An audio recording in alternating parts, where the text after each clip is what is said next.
இதனுடைய மூலமாக ஆளுநர் அவர்கள் ஜனநாயகத்தை காப்பாற்ற வேண்டும், அரசியலமைப்பு சட்டத்தை பாதுகாக்க வேண்டும் என்ற அடிப்படையில் நாங்கள் எழுப்பிய குரலுக்கு, போராட்டங்களுக்கு செவி சாய்ப்பார் என்று உறுதியாக நம்புகிறோம். கூட்டணி கட்சிகளும் சிபிஐ, சிபிஎம், இன்னும் விடுதலை சிறுத்தைகள் ஆலோசனை நடத்தி கொண்டிருக்கிறார்கள். அனைவரும் ஆட்சி அமைக்க ஆளுநர் அனுமதிக்க வேண்டும் என்று கடிதம் கொடுத்திருக்கிறார்கள். இந்த அடிப்படையில் தான் இன்று ஆளுநர் தவேக தலைவர் திரு விஜய் அவர்களை அழைத்திருக்கிறார்.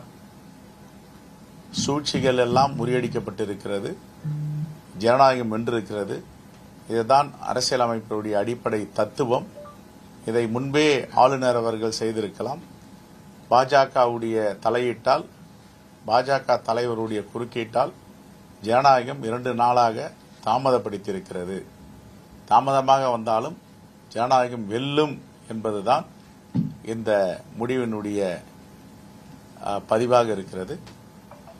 ஆகவே இனிவரும் காலங்களில் இப்படிப்பட்ட செயலில் ஆளுநர் எந்த மாநிலத்திலும் ஈடுபடக்கூடாது என்றதற்கு தமிழ்நாடு இன்னும் சாட்சியாக விளங்கிக் கொண்டிருக்கிறது.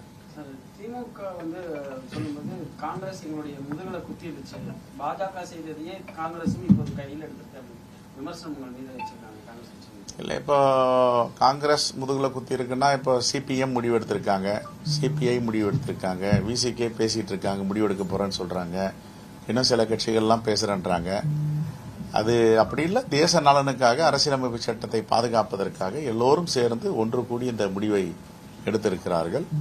ஆகவே ஒருவருக்கு ஒருவர் விட்டு கொடுத்து ஒருவரை அரவணைத்து போவதுதான்.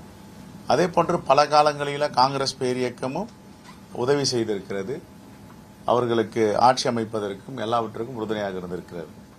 சரியா?